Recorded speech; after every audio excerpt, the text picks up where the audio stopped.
Hello and welcome to today's webinar, E-Signatures in Europe, Understanding the New Regulation and How It Can Help Your Business. I'm Teresa Resick, Director of Webinars here at AIIM. AIIM is your host and producer of our event. With me today are Barrister Stephen Mason and Jörg Lenz from Kofax. Kofax is the underwriter of today's webinar, and we thank them for their support. And thank you for taking the time to join us today. Before we get started, I just want to offer a few pointers for viewing today's webinar. By joining our webinars live, you can customize your own viewing experience, and so feel free to open and close or resize the different windows that are on your screen today. Across the bottom of your screen is a list of all of the widgets that are available to you. You can download a PDF of the presentation at any time. Just look to the resources list that's to the right side of that slide area. Feel free to ask questions throughout the hour using the Q&A feature. Now, we'll hold these questions until the end, where we should have about 5 or 10 minutes to answer them.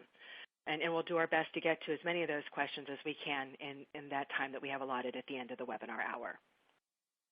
And this webinar is being recorded, and it will be posted to AIIM.org's Webinars On Demand library in just a few days. And our discussion today will provide an introductory overview of the updated regulations pertaining to e-signatures across the EU. AIIM's companion piece to today's webinar is a white paper authored by our chief analyst, Bob Larrabee, and the link to download that paper is in the resources list. Again, that's to the right side of your slide area. But also in that resources list are links to several other very helpful and informative pieces for you to read. So please take advantage of those resources and click on those links while you're online today. And now I'd like to introduce our speakers today. Stephen Mason is a barrister and the author of Electronic Signatures in Law, and he is also the editor of Electronic Evidence, and both of those are in the 3rd edition, published in 2012. Stephen is the recognized authority on electronic signatures and electronic evidence, and he has assisted governments in relation to those areas, governments in China, the Middle East, Central America, as well as businesses in the United States, Europe, and Africa. And we also have with us Jörg Lenz, and Jörg is the Product Marketing Manager for EMEA at Lexmark Enterprise Software and part of the Signature Professionals team for the former SoftPro Group, which was acquired by Kofax in 2014. Jörg has 16 years of experience in digital transformation and a particular deep understanding of e-signatures and signature verification processes. He was and is heavily involved in the evolution of the corresponding products, Kofax DocSign and Kofax Fraud One. Today, he facilitates the synergies of those signature products with other Lexmark solutions, with a particular focus on EMEA. And so we also wanted to open our webinar today with a little poll to you in the audience. So come over to your screens right now, and we want to get your feedback right now on what have you done in the last 2 weeks regarding have you signed a device on a courier service to acknowledge receipt of a parcel? Have you signed on a tablet at the point of sale? Have you purchased something over the web, like flights, holidays, books? Have you agreed to terms of license when downloading software on the web? Agreeing to employment, buying and selling both goods and services via email? You can check as many of those as are appropriate, and just which of these types of transactions have you personally done in the last 2 weeks? And so go ahead and take a look here at how you're responding to this. And Stephen, if I can ask you to join in here and just to comment on, are these the typical types of transactions that you see most people making, and just what the common thread is amongst all of this? Well, now, this is going to be very embarrassing, but it's not embarrassing for Teresa, it's very embarrassing for me, and that is I'm not able to see that, and it could be because I'm clicking on the wrong button, which I sincerely apologize to everybody right now, because Teresa is taking great methods of making sure I understand how this software works. Teresa, can you help me, please? Most certainly. I do apologize. We're seeing about 55% of the respondents are saying that they've signed on the device for the courier service. About 27% have signed on the tablet for point of sale. 92% of our respondents are saying that they've purchased something over the web. 80% have said they've agreed to the terms of licensing, and 22% have said that they've agreed to deployment or buying and selling via email. Thank you very much indeed, Teresa. That's much appreciated. Frankly, it does not surprise me about the buying on the internet. What is interesting, I think, and I'd be interested in your view on this, is that buying on the internet is prevalent mostly in the USA and the UK, rather than in some what I would call sort of, if I was a lawyer, civil law countries, where there's a little bit more reticence of buying on the internet. Okay. Well, Stephen, let me go ahead and turn the slide presentation over to you to begin your main discussion today.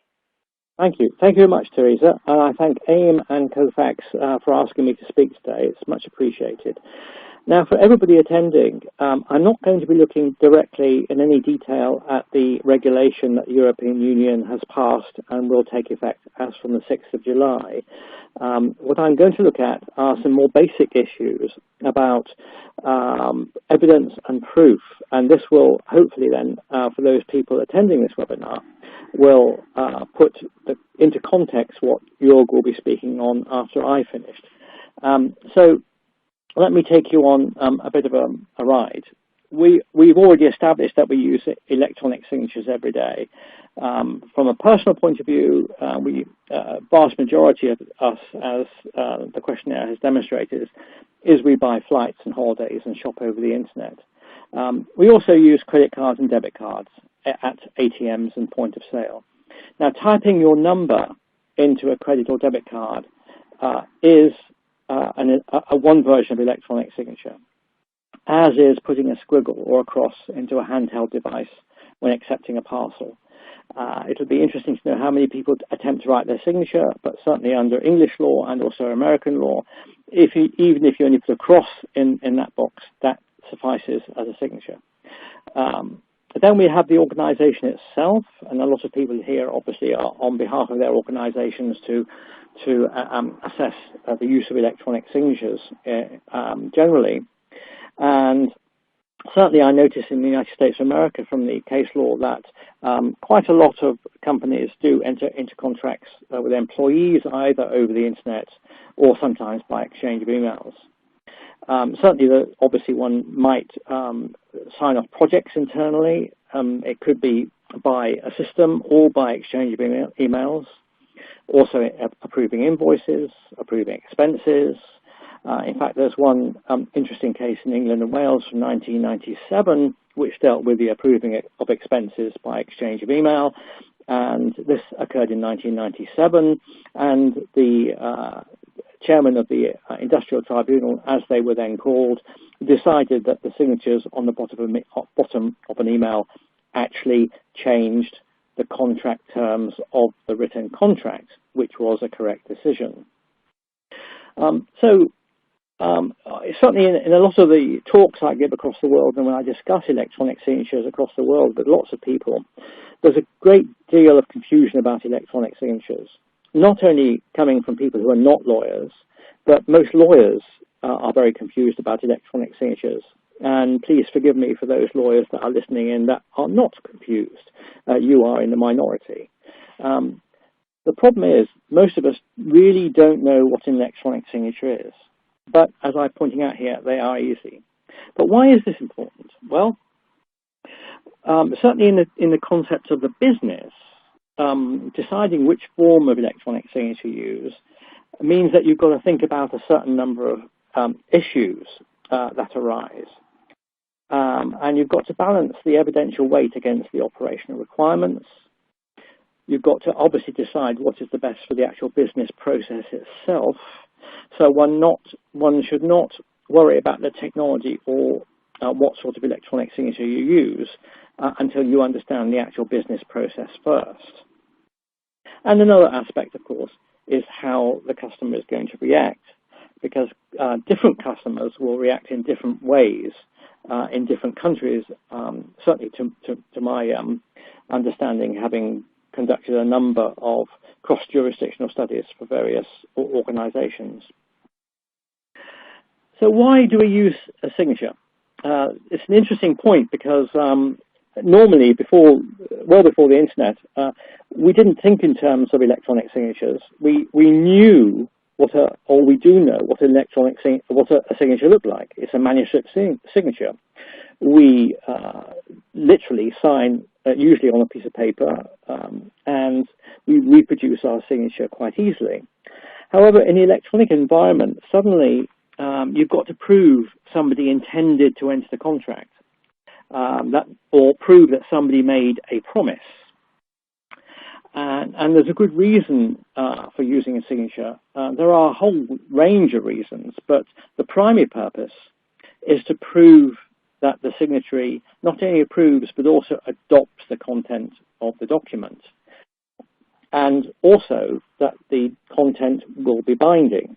So a good example is when we buy an airline ticket, we're asked to click the little box saying we accept the terms and conditions. No doubt most of us do not read them because we know this almost pointless because we can't change them anyway. And if we did download them and read them, it might send us asleep. Perhaps we might need that.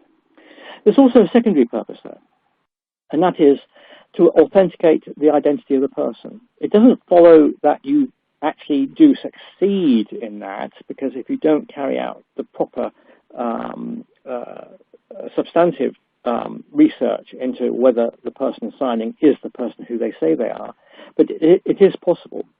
Especially if you go to a country like Italy, for instance, where a notary will be the person who actually draws up a commercial contract between two companies, and one single copy will exist, but the notary will be required to establish the identity of the people very clearly who sign it. And also, we want to establish that the content of the document has not been altered subsequently to the affixing of the signature. Now that's slightly easier when it comes to a paper document, but obviously could be, in theory, more complex with an electronic document. Now, it depends on which sort of signature you use, naturally. If you just exchange emails between parties and you just type your name at the bottom of an email, then we all know that the emails can be altered, changed without perhaps you noticing it, and so somebody could be committing you to a higher price than you would prefer improperly. Whereas if one uses a digital signature which is encrypted, then the likelihood of detecting a change is much, much higher, as we know. There's also the record-keeping purpose, which has become more predominant now, I think, of recent, especially with the requirements of governments to retain documents for much, much longer periods of time. These are only some of the reasons. I have a bit more of a longer list there if you care to go and have a look. So what about the forms of electronic signature? Well, already we've established with the little short questionnaire that you're now aware there are different types of signature. Typing your name into an email or a document. The first case of this actually was in America in about 1990 or thereabouts, when an American insurer wanted to type his name into a Word document, and the American Insurance Bureau went to court to establish with a judge whether or not that would be a signature, which it was. And that was well before the e-Sign Act was passed. And as you can see on the board here, I've given you a list of examples in law where typing a name either into an email or a Word document has been held to be a form of electronic signature. And as you can see, it covers quite a wide range. We obviously are clicking, when we click the I accept or the I agree icon, that is another form of electronic signature, as with the PIN.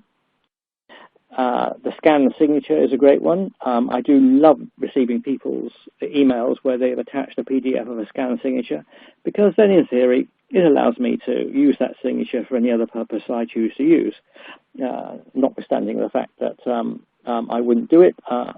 It's quite amusing to see that happening.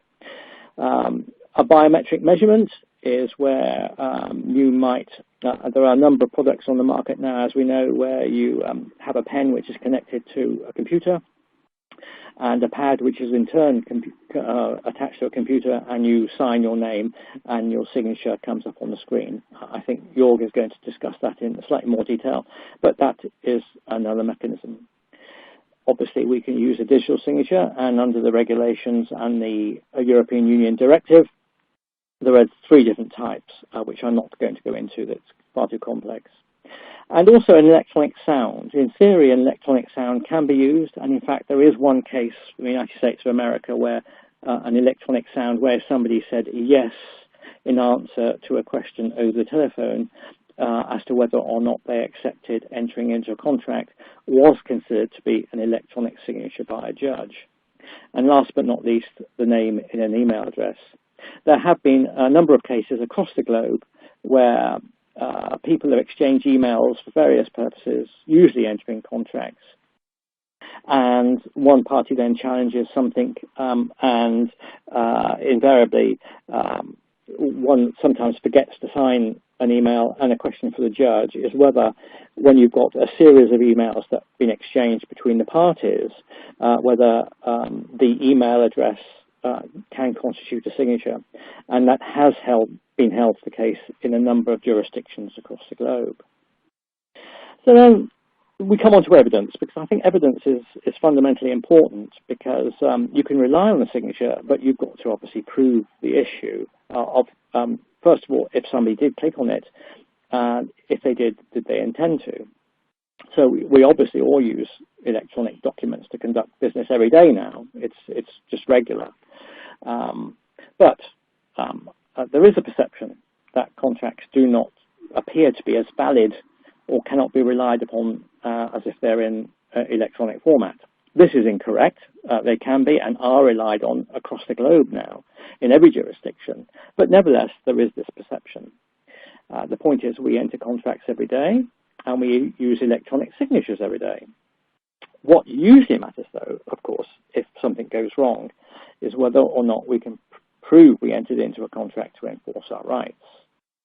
And there are some jurisdictions where actually you cannot enter into some types of contract electronically. I'm not going to discuss those, but one example would be signing a will, for instance, and that's held, generally speaking, not to be permissible. Having said that, a number of jurisdictions have allowed wills to be signed electronically, and they are valid.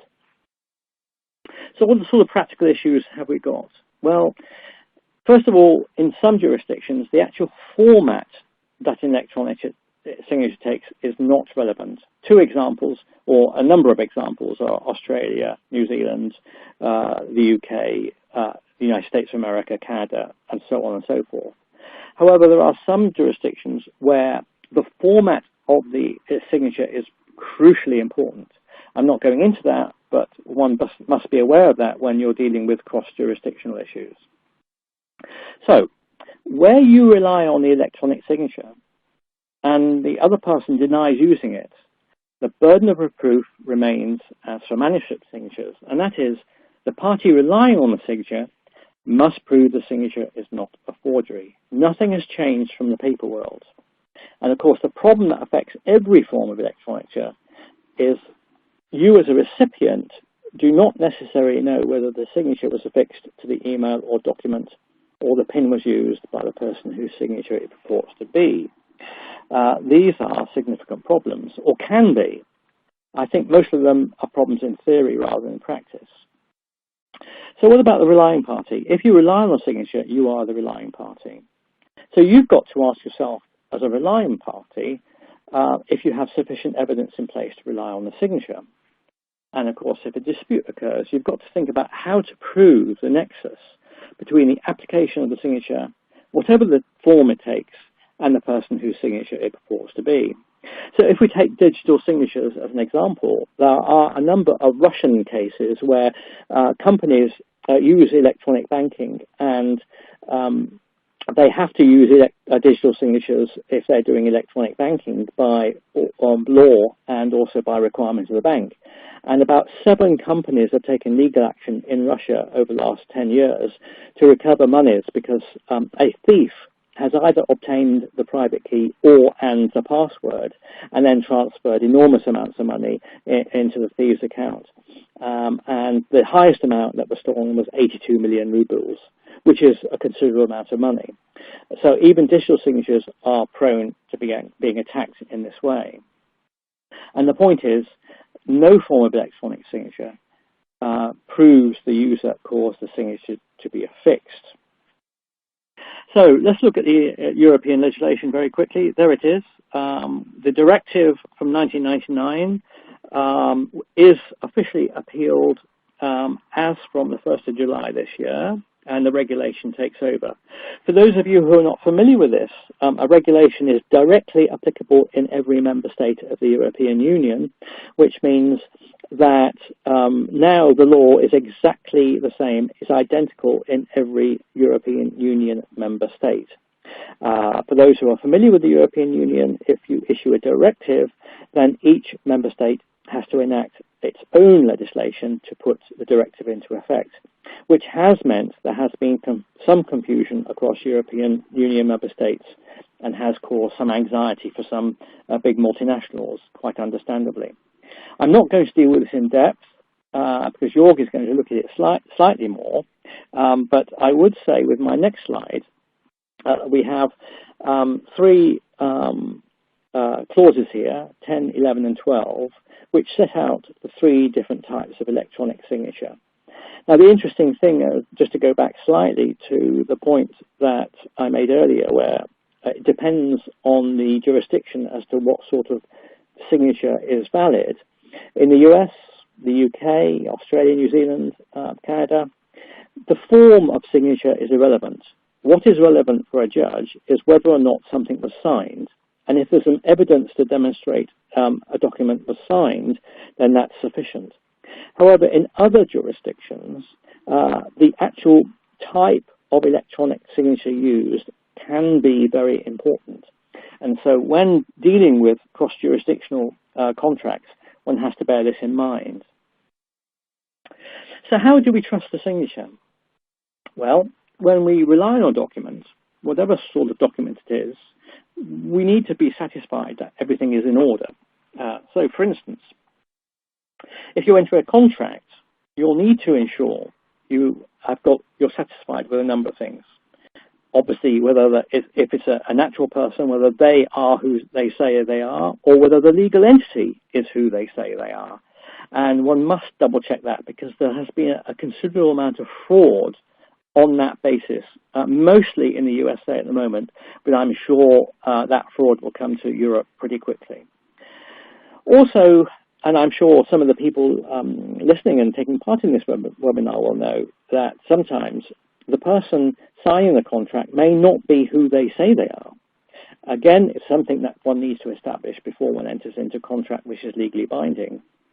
And of course, the person signing the contract needs to have the authority to bind the company for which they're signing. So, in essence, there is no difference between the physical world and the electronic world in this respect. Now, for those of you who might be interested, Timothy Reiniger and I wrote a paper about trust between machines, which is, there's a hyperlink there to the article. If you're interested, please feel free to download that, and any comments on that would be really greatly appreciated. So, as a lawyer, I would say to you, what you really need is evidence. Don't worry quite so much about the form of signature you're using, unless it's important for the jurisdiction you're dealing with, but you've got to look at the evidence surrounding the signature and the signing process to establish whether you're satisfied that the probability is that you will succeed in the court of law. Now, there are quite a lot of number of cases dealing with electronic signatures. The United States has generated quite a lot of very useful examples.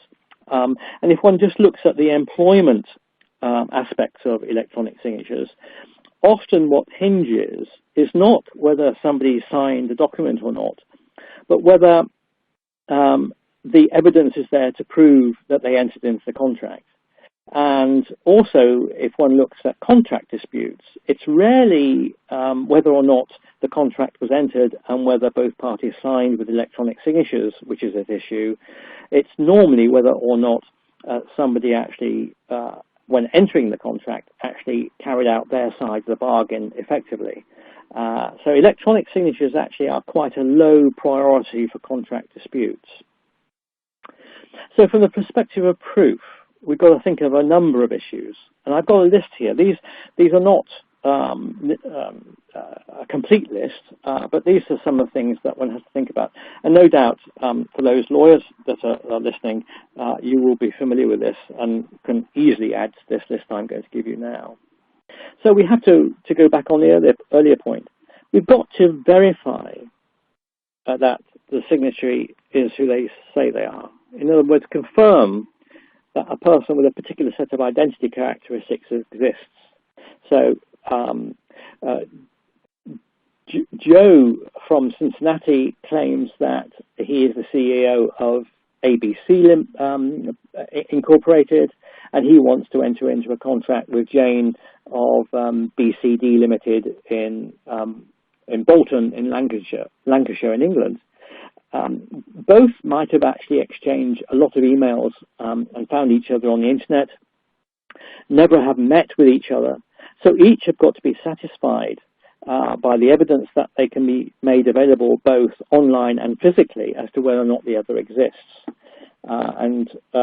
It's interesting, certainly in personal relationships, how little that happens, but in business relationships, it's crucial, as we know. Then we've got to think about the forgery of documents. Because when I wrote the first edition of my book on electronic evidence in 2007, it was published in 2007, the one question I asked myself was this. In the days of the physical world, we would all be in big offices.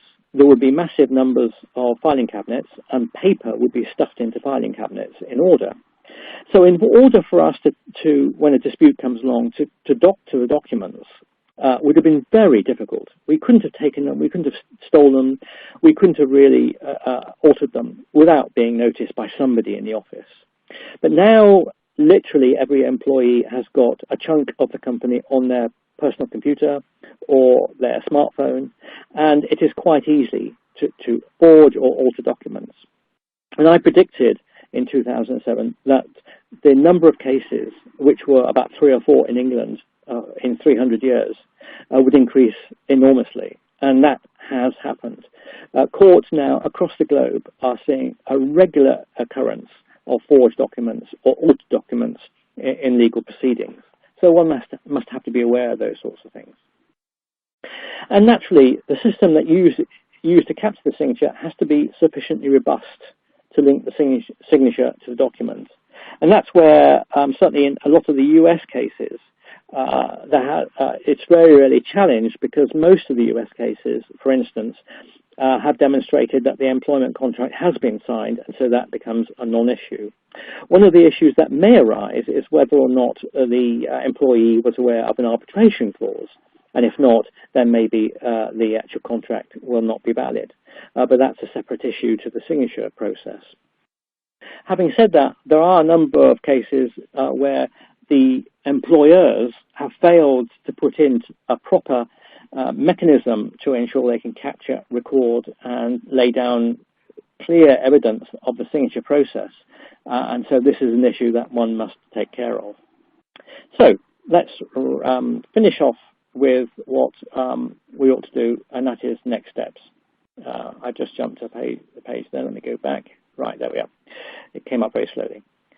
So assessing what part of the business or process will benefit from the use of electronic signatures, that's the first thing. Certainly internally, arguably, one could do that quite swiftly. But one has to look at the issues. What sort of document do you want signing? Is it necessary or appropriate? High-value documents might not need an electronic signature and maybe should never be signed with electronic signature. So one has to think about that equation. Obviously, it's worth analysing the risk for different types of electronic signature. You can overdo it, you can underdo it. And it's certainly worth including an analysis of the reliability and integrity of the IT system. This is actually crucial, in my view, from a proof point of view. And last but not least, one has to think about long-term storage, especially, for instance, nuclear or insurance. But your particular industry, which you know better than I do, may well require long-term storage, and it's something that you should take into effect when you put in an electronic signature system. So with that, I shall say thank you very much and hand over to Teresa, who will take the matter from this point onwards. Thank you. Thank you, Stephen. And just have Stephen's URL out there for just a moment. And before we continue to listen to Jörg's part of the presentation, we just wanted to ask you for another poll. So come on back up to your computer screens. And we have this question for you right now. Which business processes are you most interested to further automate with e-signatures? Things like customer onboarding, change requests, internal approvals, human resource processes, e-contracting. You can select multiple options here. So I'm just going to give you just a moment to select your answers here, and then we go ahead and just take a look at the results. And Jörg, I'm going to ask you just to join in here and to give us your feedback on what we're seeing with the results here. I can see them now. Look on. Great. So hopefully we can all see them. And it's also interesting with regards to the results that we see. It's internal approvals of something like close to 2/3. Customer onboarding is one of the issues, and customer experience is closely related to it. And the new regulation deals with remote customer onboarding primarily. So while Stephen was setting the scene for what we should look at, and that this evidential weight that we should look for, and evidence is what it matters, he also had the perspective that please have a look on your particular business process. And so we look on aspects such as customer onboarding and e-contracting in particular in the upcoming slides deck. So Teresa, if I should take on from here, from what we've prepared for the part 2 of the session. So I think I can click on from now. Good, I'll kick off from here. And some sort of quick look into the particular business process really makes sense. So you should make kind of an assessment of what you're currently doing and what you intend to do.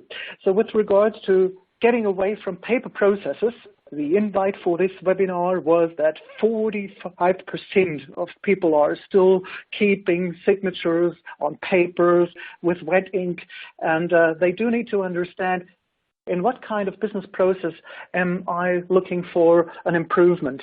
And where is the eIDAS impact of this particular EU regulation really kicking in? It's in the section of who actually are you? Is it Stephen Mason that I'm talking to? And is it Stephen Mason that wants to sign a contract? So it's the identification and the authentication step of a business process. It's not just the pure signing creation and the method of signing.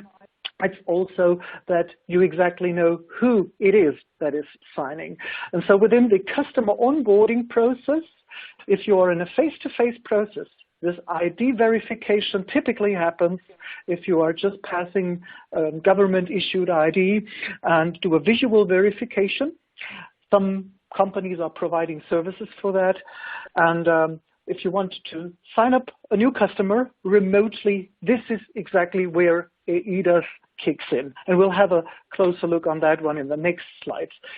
So in order to understand what your business process is all about, you may face the situation that you have a face-to-face scenario.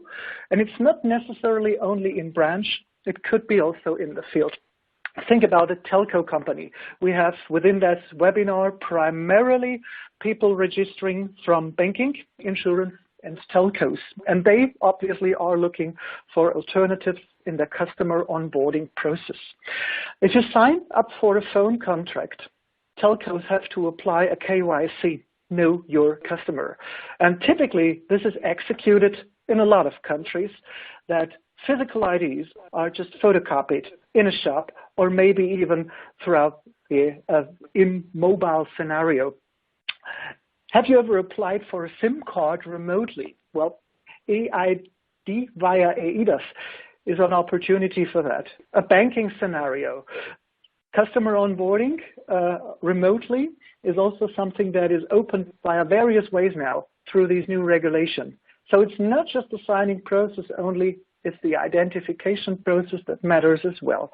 And this is once again another point where I'd like to point over to Teresa once more. And if we could kick off another poll to get, tap on your interest, your particular interest in that section. Teresa, would you like to take over for a minute? Most certainly, and in the interest of time, we're going to go kind of quickly through this poll. In which environments do you e-sign already or want to do so in the near future? Are you looking for in-person processes where the company representative is present, or self-service processes, or both? And just select one of those. And we're seeing the results that I'm seeing here. More on the self-service side. Expected. So on the self-service and on the remote side, and this is exactly where this regulation kicks in, the in-person processes are not something that need to be neglected. So you can see that 61%, 2/3, are interested actually in both, and just about 38% exclusively on the self-service. So in order to understand those two different areas, there are various ways of signing that you typically intend to use. So while if you are in a face-to-face situation, eIDAS have been rolled out in Spain, in Germany, in the Netherlands, in many other European countries. I don't think so that they have been rolled out in the UK very successfully, Stephen. But in various countries they have been rolled out, but not a lot of people are using them, especially not in a face-to-face situation. So you will have to have a platform for your signing process that actually deals with both. So that's one of the first takeaways. The next takeaway is that when you look on your signer ID verification, in a face-to-face scenario, I'm showing my passport, I'm showing my driver's license, I'm showing my ID document. In a remote non-physical presence situation, this ID check can be done with eID, an electronic identification with certificate based on a card and a card reader, but that approach has not been very successful. So video conferencing ID, SIM ID, these are the components that you will need to keep in mind as a solution architect that may play an important role for the solution for your digital transformation process. And if we look on those three different types of e-signatures, let's say these 10 minutes in the webinar that I am given now are a very bit short in order to dig into the various details. That's why we've created a white paper together with AIIM to dig into this on the first level. The surprising aspect, in many situations we are signing not because there is a law or not because there is a regulation or something like that. We just sign as we want to have something to have, in case of doubt. We want to have a proof of evidence, a legal proof of intent. And that the thing that resides on the right-hand side, the qualified electronic signature, is explicitly just required in a very few, but some important cases. So let's have a look into this section a little bit closer. The first surprising aspect, if you do your research on what you can actually do in a form-free environment where you are not required to sign de jure, but you will do it de facto, currently maybe on wet ink. If you reflect your industry, if you'll find yourself reflected in this, the white paper covers various of best practice approaches in this segment. And so this is kind of a list of where electronic signatures, apart from qualified electronic signatures, are already in use in the European Union successfully today. When those particular laws and regulations and directives around 1997, 1999 were written, almost all of those concepts had in mind to replace the handwritten signature and not to embed this into a digital process. So if one of your last experiences of e-signing was that you were signing to receive a courier services parcel, you may be surprised that you can really take handwritten signature seriously, even if you have some aspects in mind, that it's not just the image only, that there may be some other aspects like so-called dynamic or biometric signals that you can capture throughout the writing process. So there are options also to start this digital transformation process in a very human method. And it's not the graphologist that looks into a signature in a verification process. Those folks are forensic experts. They look into that stuff.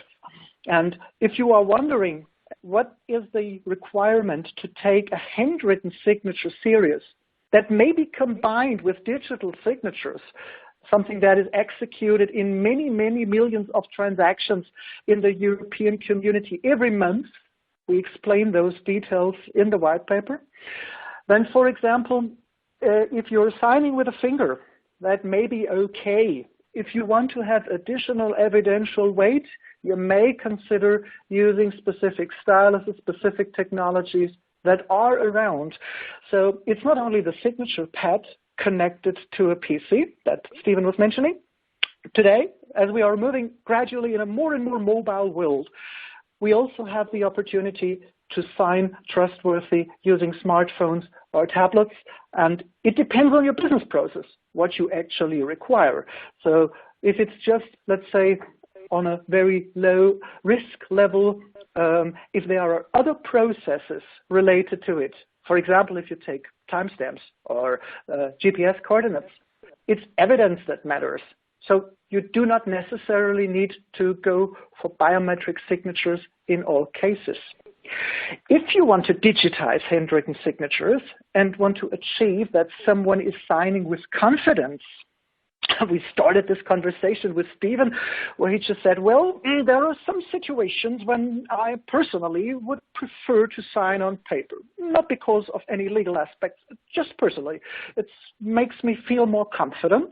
So it's nothing legal, it's nothing technical, it's a social and emotional aspect. And so if you want to have that sort of no questions asked approach, you might consider to look for, not signing with a finger, but maybe to use also a method where the digital ink looks almost in a similar way like the wet ink, and that the display surface resembles a little bit the signing on paper. Why does this matter around the current regulation? What's the impact around that one? Well, we'll see a shift in the interest in Europe towards the idea of the advanced electronic signature. And there has been misunderstandings quite a lot with the interpretation what this actually is. And in the various laws of the European community, you see them reflected in a different way. Now with the regulation, there is at least a similar terminology across Europe. And that's a good aspect. We can start our conversation on a similar level. Do you really need to read all those details? Well, the key takeaway is its authenticity and its integrity that you should be looking for. And how are vendors providing things such as these? So how are concepts built up for such approaches? And this is where biometrics meet cryptography. So it's nothing like can I choose either a biometric signature or a digital signature? The ideal concepts combine both. And this is just on a very high level, a little look into what are the building blocks, the components to achieve a trustworthy approach. In Italy, for example, you will see that sort of approach reflected as firma graphometrica, and this is very popular due to the fact that there even has been a technical regulation, and several companies have been very, very successful in digitizing a lot of wet ink signature processes, especially in the last 2.5 years. So if we have another look on what are the security aspects, can I trust that sort of approach? Is it as trustworthy as a purely qualified electronic signature approach? Well, if you look into the components as someone who's a security expert, then you will realize that, let's say, the algorithms used and the technical approach is not that far away from what is done around qualified electronic signatures. So the only different aspect is there is no third-party trusted provider involved. So in cases where you are free to choose your personal approach, but you want to have a specific focus on security, trustworthiness, these are approaches that matter. And there are two other things to keep in mind. It's important that independent of the vendor, you are able to verify the integrity of a particular document. And the other aspect may be that you do not want to show up this process as something that is executed by a signing service.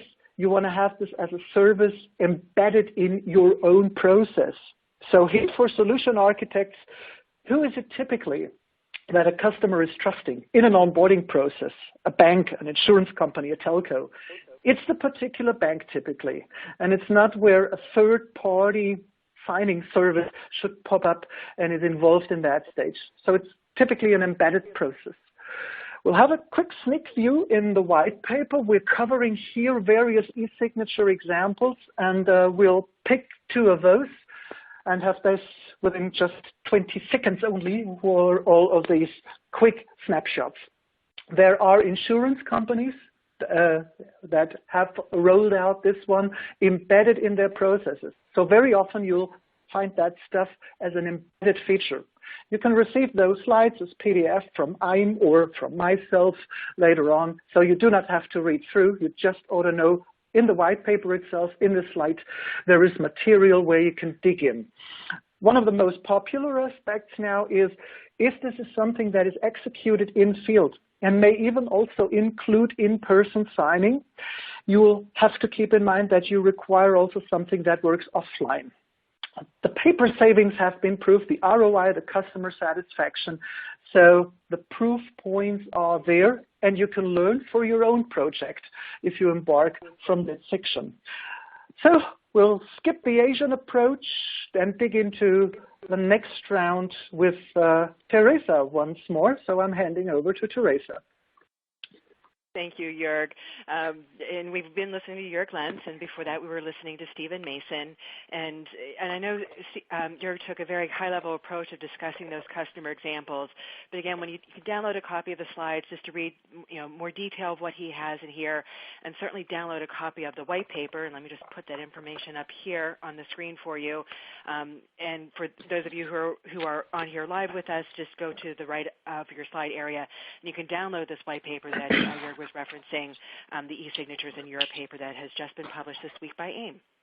And it's an excellent paper with a lot more detail in there. So please feel free to download that and the other resources that we have available in there for you. So now I just want to we have a lot of questions that have come in, and I'm going to do my best to get to as many of these as I can in the time that we have. And so, Stephen, I want to direct this first question over to you. And someone's asking, basically, what will the impact on the compliance from countries outside of the EU? And specifically, this person asked regarding about the UK, with a British vote to quit the European community. What are the ramifications from countries outside of the UA with this regulation?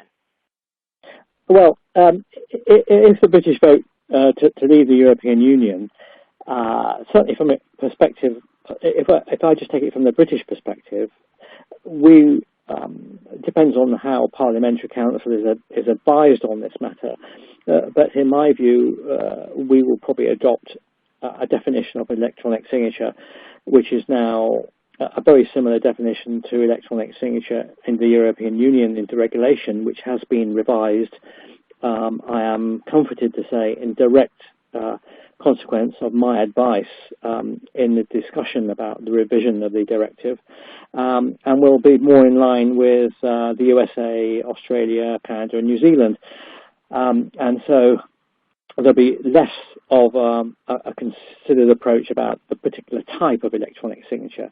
However, for any, what I would loosely call, if I may, common law country that deals with what we also may loosely call a civil law country, such as most of the European states and the Southern American states like Brazil and Argentina, you do have to think seriously about what form of electronic signature you're going to use in those jurisdictions, because in those jurisdictions there is a distinction between types of document, private documents and public documents, and the signature that is attached to a document of that of a private document between two companies can affect its value in legal proceedings. And so this is something that your lawyers have to be very familiar with, otherwise you can make serious mistakes. I want to direct this next question to Jörg. Someone's asking, will, and also I'm sure you're seeing this with trends within your own customer base, will e-signing become a major trend in the EU countries and reach broad adoption? Are there certain countries, like the ones that were the first to create e-signature laws, are they more likely to lead this adoption? What are you seeing with your customer base? Well, not only with our customer base, but also the customer base of those that are with us in the market. You do have some countries with a very fast adoption rate. For example, Spain in the year 2008 and 2009 was a hotspot for e-signing. Italy popped up in the year 2011 to 2013 and is now one of those countries where paperless signing is very popular and also heavily used. So the numbers are quite impressive if you are asking for the amount of documents that are signed. For example, the Spanish savings banks, they communicated at the end of 2014 that within their organization, 600 million documents were signed. So there is a track record that you can look on, and that's the type of electronic signatures used and what is preferred heavily depends on the regulation that is in civil or commercial laws. So if we look into the German-speaking countries, for example, almost every of the financial institution is now trying to identify if they first embark on either the remote approach or if they first equip their mobile sales force with means for in-person signing. Answer short enough or a longer one? No, there's so many questions we have to get to. I think that's going to be good for right now.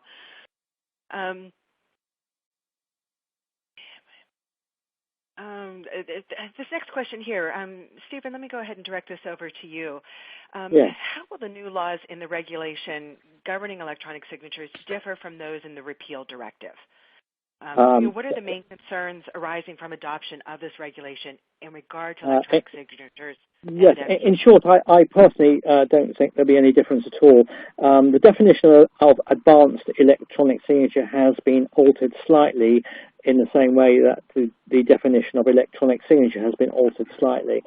And an advanced electronic signature at one time basically said that it was, if I try and actually use the actual words themselves, I'll just pull up while I'm speaking, let me just pull up the thing. An advanced electronic signature claims that it's something that could be under your total control, and that was adjusted. I'm just going to go down to it right now because Jorg very kindly has included the actual terms in one of his slides, and I'm just going down. Forgive me for my my slowness of looking here, but the point about the advanced electronic signature, here we are on slide 32. If anybody wants to go back to it, is that originally item 3, or on Jorg's slide 32, it's item C. The advanced electronic signature is created using an electronic signature creation data that the signatory can, with a high level of confidence, use under his sole control. Now, that used to be completely different. It used to say, words to the effect that it was under their sole control. And as I and Lorna Brazel, who has also written on electronic signatures, have both pointed out consistently, that no electronic signature can be under your sole control. And the European Union have kindly accepted our criticism and altered that accordingly, which puts it into a more realistic framework. So what we're looking at here is a more realistic framework of the different types of electronic signature under the regulation. But to answer Jorg's point ever so slightly about the fact that the UK does not use advanced electronic signatures or qualified electronic signatures, that is because we have no organisation in the UK that mandates them.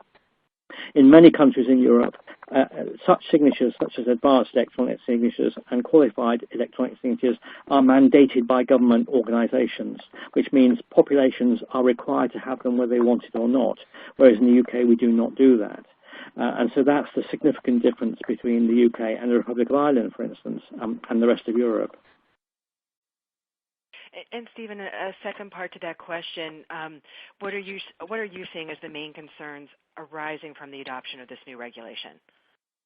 Frankly, I don't see any other than there's such things as company seals are included and other such items and identity issues. I have read through the regulation once, and I shall be reading through it again as I revise my book. But what has been put into place effectively is a mechanism by which one can do more double checks over the internet, preferably via secure means. So, for instance, Companies House, we call them Companies House in the UK, but each country has an organisation that registers commercial organisations, and you become a registered organisation with a company number. The regulation will facilitate the strength that you can have in the information that comes from Companies House, for instance, which of course can be to the good if you're doing things online only, for instance. Jörg, I want to direct this next question to you. Now that companies are planning to do more with e-signatures within their business processes, are you seeing any relief from an overregulation with this new regulation coming out, with the consistency across the EU? How are you seeing companies being able to adapt and take advantage that this is now a regulation? Yes, there is several relief. With regards, for example, to the interpretation of the directive from 1999 and the laws that you have in those 28 European countries, you have, for example, in Germany, the only option to sign with a qualified electronic signature if you are using specific hardware, typically connected to signature cards and card readers. And there are now options where that sort of signature can also be in a solution process as signing as a service. And the hurdle for physical identification was very high in several countries. So that was typically that particular scenario when customers were stopping to using it. Even early adopters and some projects went dry. So with regards to lowering the barriers, this is one of the impacts of this particular regulation. And there is also kind of an initiative going on in the European Commission to, let's say, minimize the barriers for digital processes. We just have to keep in mind what this regulation is all about. It should create a digital single market. And as of today, for example, if you are a multinational organization that wants to do Omni-Channel, then you'll have to deal with legal regulations in various countries and even with different terminology. So it brings us on the same level with regards to talking about terms, about different technological approaches. We do have a little lower bureaucracy around receiving a certificate. So there are now options where it's possible to provide a certificate on demand. So from a business perspective, just think about that. Typically, cui bono, who benefits from e-signing? It's typically the bank, it's the insurance company, and it's the telco. It's not the customer. The customer has a faster process, the customer experience is better, but it should be the bank that is providing it to their customers.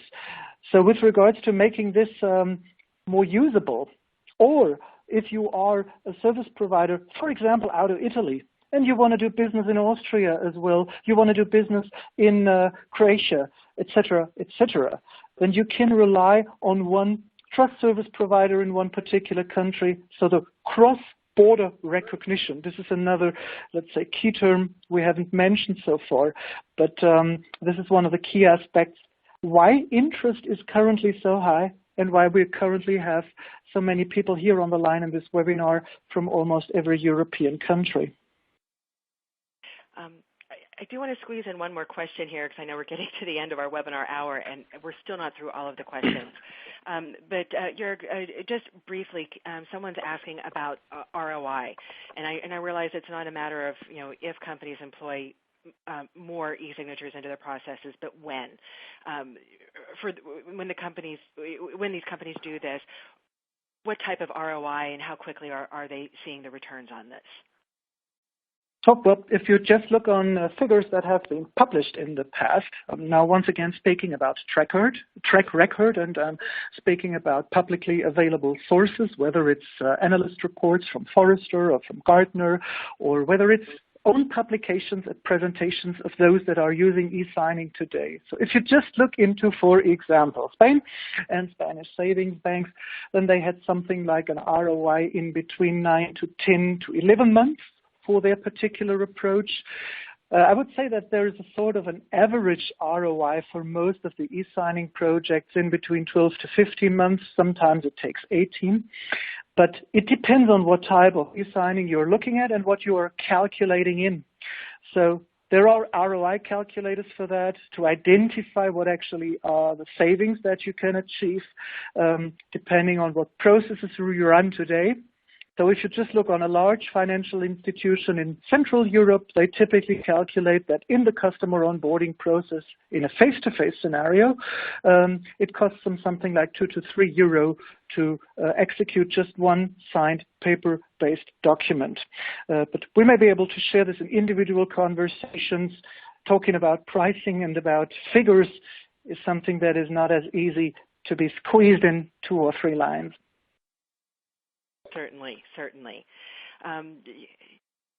We are getting to the end of our webinar hour, and I just wanted to let our audience know that they can join AIM in New Orleans in the United States for our annual conference that's coming up in April. We're going to have 3 exciting keynote speakers lined up, and along with a lot of really great educational sessions and roundtable discussions so that you can join in and participate. It's not just passively sitting there and listening to some good lectures. So for more information, go to aimconference.com. And I also just want to remind everyone that we have been recording this webinar, and it will be available in the next day or 2 at the Webinars on Demand library. And don't forget to download the resources that are in the list to the right of your slide area. And also when the webinar is over, a brief survey is going to open up on your desktop, and I value your feedback and really would like to hear from you. So and also in this survey, you can also offer some comments and suggest future topics for us to cover. So please take a moment to offer your feedback there. And I do want to thank our underwriter, Kofax. Without the support of our solution providers, AIM wouldn't be able to provide you with these free educational programs like our webinars. So, Kofax from Lexmark, thank you very much for your support of our programs. And so as we do bring our webinars to a close, I just want to leave you, our audience members, with our speakers' closing thoughts or a key takeaway from today's discussion. And I'd like to start first with Jörg Lentz from Kofax from Lexmark. Your closing thoughts today. Okay, so to keep it pretty short, it's all about evidence, but evidence is achieved if you're considering legal, technical, and the emotional and social aspects.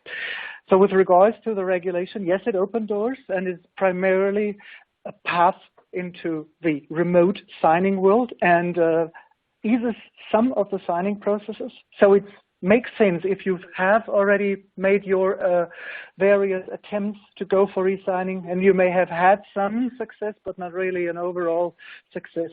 Just have a look at it once more. There are more options that you may think of at the moment. Don't think about e-signing as just a single component. It's part of a digital transformation process, which also includes capturing data on mobile, even things such as analytics, etc. So don't go for a silo approach, at least not in your midterm or long-term plans. These are my few little takeaways at the end of this webinar.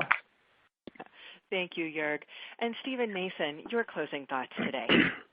Thank you, Teresa. I mean, I would agree with everything Jörg has said, so I won't repeat it, other than we have to think about culture as well, because culture plays a big part between countries and how we deal with electronic signatures. And in essence, the common law countries tend to think about not worrying too much about costs up front, and they'll do things which may seem to be a little bit rickety from the point of view of our continental jurists. And if something goes wrong, it becomes more expensive. Whereas if one looks at the regulation and advanced electronic signatures and such like, you're putting the cost up front to reduce the cost at the end of the process in case you have a dispute. So culture does take have a part to play in the whole process of this integration of digital and electronic signatures. Thank you, Teresa. Thank you, Stephen. And that is all we have time for today. Thank you very much for joining us. And for AIM, this is Teresa Resick, and we will see you next time. And have a good day.